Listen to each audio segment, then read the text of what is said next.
ఇప్పటిదాకా నువ్వేంటో నాకు మాత్రమే తెలుసు. ఈ మీటింగ్ తర్వాత మొత్తం కంపెనీకే తెలిసిపోతుంది. All the best. Sir temporary CEO అయినప్పటికీ ఆయన గురించి తెలుసుకోవాల్సిన అవసరం మీ అందరికి ఎంతైనా ఉంది. అందుకే ఈ interaction program. Sir please.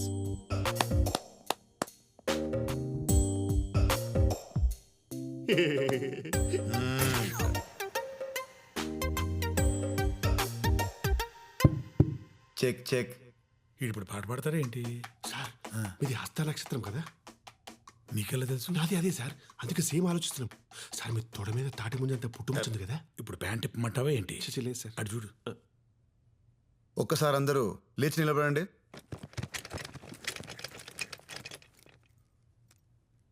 Me pods కింద బలూన్స్ ఉన్నాయి, తీసుకోండి.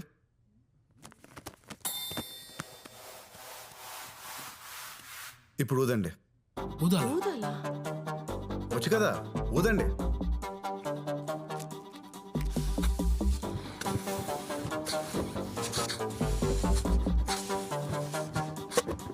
మీ పక్కనున్న పిన్స్ తీసుకోండి. మీకు 30 సెకండ్స్ టైం ఇస్తున్నా. టైం అయిపోయేసరికి ఎవరి చేతిలో బలూన్ ఉంటే వాళ్ళే విన్నర్. విన్నర్కి 2 months శాలరీ బోనస్గా ఇస్తాను. సార్ ఒక బలూన్. అగో. Your time starts now.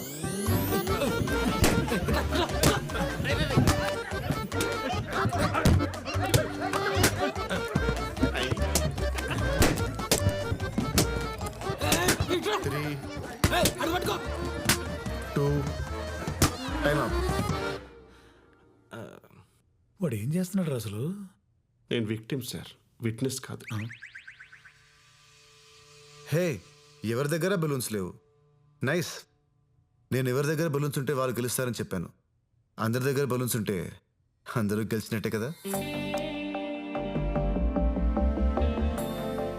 మీలో అందరికీ ఎవరికి వాళ్ళే గెలవాలని ఉంది. దానికోసం మీ పక్కన వాళ్ళని కూడా ఓడిస్తారు. నిజానికి ఒక ప్లేయర్ గెలిస్తే టీం గెలవదు, ఒక ఎంప్లాయ్ గెలిస్తే కంపెనీ గెలవదు. కానీ ఒక టీం గెలిస్తే ప్రతి ప్లేయర్ గెలిచినట్టే, ఒక కంపెనీ గెలిస్తే ప్రతి ఎంప్లాయీ గెలిచినట్టే. ఒంటరిగా మనం రాయి, కలిస్తే కొండ. నాట్ దేవరకొండ, పర్వతం. ఒంటరిగా మనం మొక్క, కలిస్తే పంట. ఒంటరిగా మనం ఉద్యోగి, కలిస్తే కంపెనీ. చెప్పండి, మీరా కంపెనీయా? చెప్పండి, మీరా కంపెనీయా? వాడు స్పీచ్ ఇస్తున్నాడా, చేతబడి చేస్తున్నాడా? చివరిగా ఒక్క మాట. అబ్బో. బుక్కు చదివేవాడు రీడర్, కేసు వాదించేవాడు ప్లీడర్, టీంని లీడ్ చేసేవాడు లీడర్. ఫైల్స్ పట్టుకునేది ఫోల్డర్, కప్స్ పట్టుకునేది హోల్డర్. ఇవన్నీ వాట్సాప్ ఫార్వర్డ్స్. నేను అందుకే వాట్సాప్ వాడినా. ఎవడికి లాభం, ఎవడికి లాభం? అది పద్యుడు. You are all true leaders.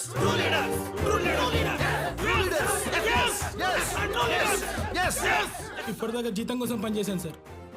ఇప్పటి నుంచి కంపెనీ జీవితం అనుకుని పనిచేస్తాను సార్. మీరు సూపర్ సార్, మీరు సూపర్. ఈ క్షణం వరకు మిమ్మల్ని తప్పుగా అనుకున్నాను సార్. ఇప్పటి నుంచి మిమ్మల్ని ఎవరైనా తప్పంటేనే ఒప్పుకోను sir. Bhishma sir decision is correct. Yes sir. అతన్ని పోయి పని చేస్తున్నాం. Company sir, company company company. అరే ఆగరా, నిజం చెప్పరా, నువ్వు కూడా ఆడి పార్టీయే కదా? సార్ అసలు ఒకప్పుడు ఎలా బతికి, మీరు కూడా హస్త నక్షత్రం కదా. తొడ మీద తాడి మీద అంత పుట్టుమొచ్చుంది. Correct sir, correct. వీడి మాటి మాటికి నా తొడ తప్ప ఇంకేం గుర్తురాదా? నువ్వు ఆల్ ది బెస్ట్ చెప్పావు కాబట్టి ప్రోగ్రాంలో సక్సెస్ అయ్యాను. నేను అనుకున్న దానికంటే చాలా ముదురు ఇరా నువ్వు. పోరా పో.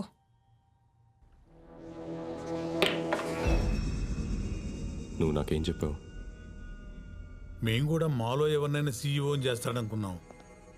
కానీ సడన్గా వాడెక్కడి నుంచి వచ్చాడో అర్థం కావట్లేదు సార్. అనుభవం లేనివాడు రాజుగా ఉన్నప్పుడే రాజ్యం మీద దండయాత్ర చేయాలని. అంటే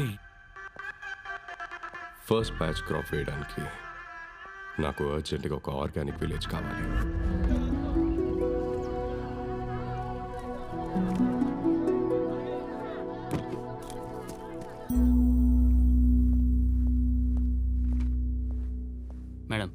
కంపెనీకి కొరియర్ ఇచ్చింది. హా.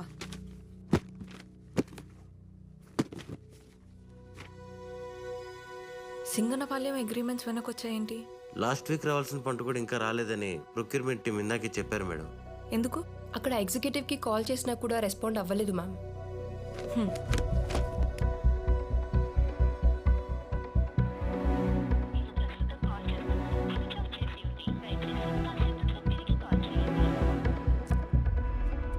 ఇప్పుడు ఎలా సార్? సార్ ఒక్క ఊరు గురించి ఆలోచించి అంత వరి ఇవ్వాల్సిన అవసరం లేదు సార్. ఆ ఊరు లేనంత మాత్రాన బలరాం, ఒక ఊరు కాదు, ఒక ఎకరం కూడా విలువైనదే. రామరాజుకి ఫోన్ చేశారా? స్విచ్ ఆఫ్ వస్తుంది సార్. ఏదో తప్పు జరిగి ఉండాలి. వెళ్ళి కలవండి. Yes sir. Okay sir. భీష్మను కూడా తీసుకెళ్ళండి.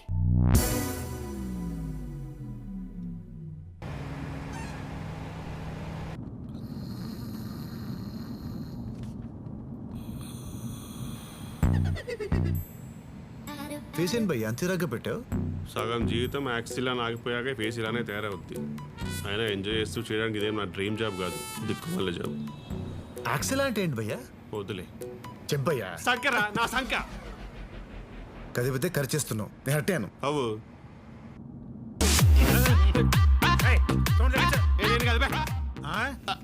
నేను కాదు సార్. నాకు ప్రాబ్లం ఉంది సార్. ముందు కూర్చుంటే చెయ్యి ఆటోమేటిక్గా వాల్యూమ్ మీదకి వెళ్ళిపోద్ది. ఇలా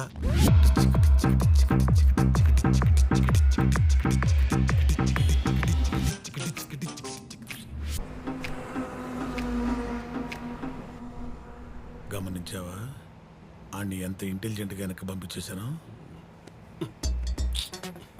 ఏంటి ఎదుగుతున్నావు? ఇక్కడ వాటర్ స్ప్రే ఉండాలి సార్ యాక్చువల్లీ. ఇదేనా? ఏం చేస్తున్నావు? పూల చొక్కా వేసుకుంటారు కదా, పూలు ఎండిపోకుండా ఉంటాయని. ఎటకారమా?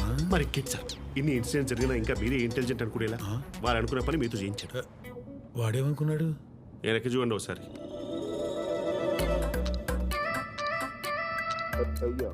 వాడేంట్రా అమ్మాయిని అలా చూస్తున్నాడు?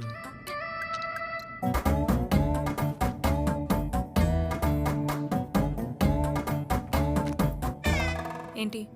విలేజ్ ప్రాబ్లమ్స్ గురించి డిస్కస్ చేద్దామని. నువ్వు డిస్కస్ చేయకు, నన్ను డిస్టర్బ్ చేయకు, ఓకేనా? ఆ పిల్ల జమ్మురా.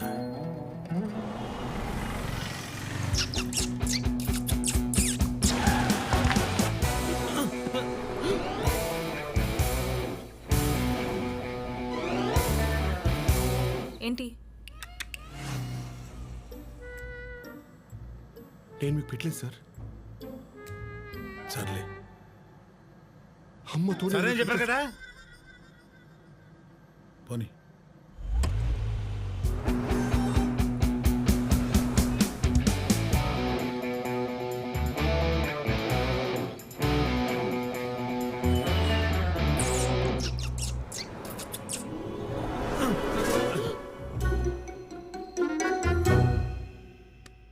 ఏంటి మీ ప్రాబ్లం? అమ్మాయి జమ్మురా. అందుకే సపరిస్తున్నాడు జెమ్స్. ఇంకా టన్నల్స్ ఏం లేవుగా? ఇంకొకటి ఉంది సార్.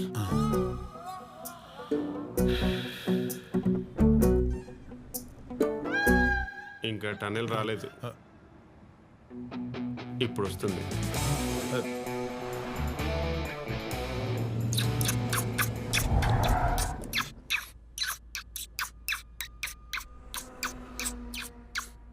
వేలు అరిగిపోతే ఆపని చెప్పండి సార్.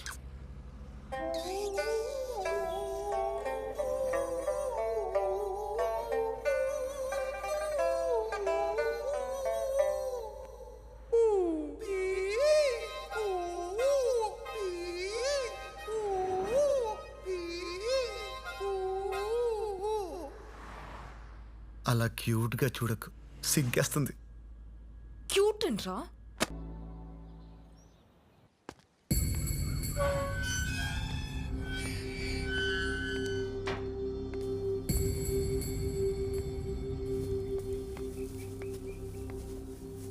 అయ్యా, రాజుగారిని ఒక్కసారి. రాములు చెప్పినా మళ్ళీ మళ్ళీ వస్తే అలా? ఆయన మనసు ఏం బాగాలేదయ్యా. అది కాదయ్యా, ఒక్కసారి ఇబ్బంది పెట్టకు, వెళ్ళిపో.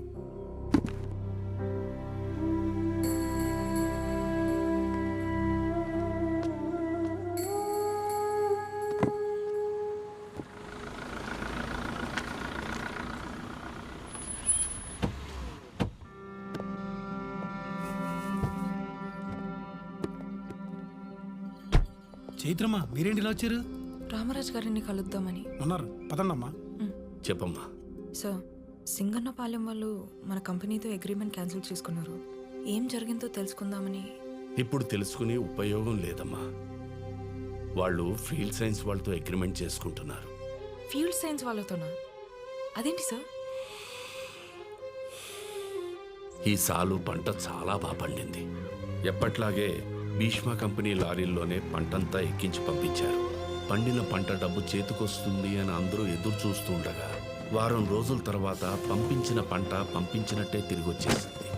ఏంటయ్యా ఇది అని అడిగితే పంటలో రసాయనాలు కలిపారు అన్నారు. అయ్యో, అలాంటిదేమీ లేదు, మేము ఎప్పట్లాగే పంట పండించామని చెప్తూనే ఉన్నారు. కానీ వినకుండా పంట దింపేసి వెళ్ళిపోయారు. వారం రోజుల తర్వాత తిరిగి వచ్చిన పంట కదా, కూరగాయలన్నీ కుళ్ళిపోయినాయి. కడుపు మంటతో ఉన్న రైతులు మీ కంపెనీ మొహం కూడా చూడకూడదనుకున్నారు. అప్పుడే ఆ ఊరి సర్పంచ్ అదే అదును అనుకున్నాడు. ఇలాగే ప్రతిసారి పండించి గాల్లో దీపం పెట్టి ఆడు కొంటాడా లేదా అని ఎదురు చూస్తారా? మనందరి బాగు కోసం ఫీల్డ్ సైన్స్ కంపెనీతో 2 రోజులు అగ్రిమెంట్ చేయిస్తా. భీష్మ కంపెనీ వాళ్ళు ఇచ్చేదానికన్నా ఎక్కువ డబ్బులు ఇప్పిస్తా. పురుషోత్తం, ఏంటయ్యా ఇది? ఏదో ఒక్కసారి పొరపాటు జరిగింది కదా అని దాన్ని ఆసరాగా తీసుకుని నీ స్వార్థం కోసం ఈ భూమిని తాకట్టు పెట్టద్దయ్యా. మీ అందరి తరఫున నేను భీష్మ గారితో మాట్లాడతాను.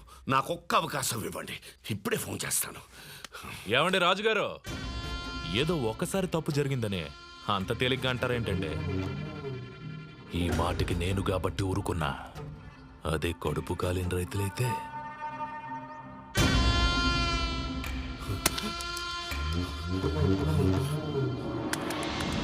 పొలాల కోసం రైతుల్ని మభ్యపెట్టి ఆ ఊరి సర్పంచ్ ఫీల్డ్ సైన్స్ వాళ్ళు కలిసి ఆడుతున్న నాటకం అమ్మా ఇది. నాకు తెలిసి ఇవాళే సంతకాలు కూడా పెట్టించుకుంటున్నారు. భీష్మ గారికి తెలిస్తే ఈ వయసులో ఈ గొడవల మధ్య ఎక్కడొచ్చేస్తారో అని ఫోన్ కూడా చేయలేదు. పదండి సార్, అక్కడికి వెళ్దాం. కాసేపు బయట ఉంటావా ప్లీజ్? చైత్ర, నేను చెప్పేది విను ప్లీజ్. ప్లీజ్.